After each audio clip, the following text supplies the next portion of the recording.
Allez, voilà, nous nous retrouvons pour la troisième propriété de l'eau Kangen. Alors, j'ai l'habitude de dire qu'elle est hyper hydratante et les gens ne comprennent pas toujours, bien évidemment. Hyper hydratante, ça veut dire microstructurée, tout simplement. Et vous allez voir quels sont les effets de cette microstructuration des molécules d'eau sur une infusion de thé, par exemple. Je verse donc dans un premier verre de l'eau du robinet.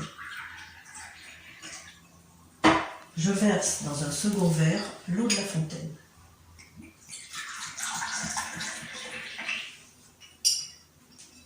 Voilà. J'ai utilisé pour faire cette expérience du thé vert bio, tout simple. J'en prends 2 sachets. Et je vais les tremper tous les deux en même temps à l'intérieur, à la fois du verre contenant l'eau du robinet et du verre contenant l'eau de la fontaine. Et on va voir ce qui se passe. Donc, à main gauche, eau du robinet, à main droite, eau de la fontaine. C'est parti pour le test numéro 3.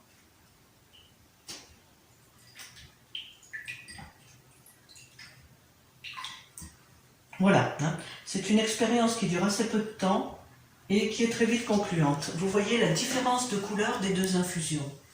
Eh bien, l'eau du robinet se contente pratiquement d'effleurer le sachet de thé, alors que l'eau de la fontaine, l'eau Kangen, va vraiment rentrer à l'intérieur du sachet. Comme au niveau de nos cellules, elle va rentrer dans nos cellules, apporter l'oxygène, apporter les nutriments et ressortir chargée de déchets. Voilà, la troisième propriété de l'eau Kangen, je pense que c'est très explicite, ces 2 petits sachets de thé. C'est ça, l'hyperhydratation.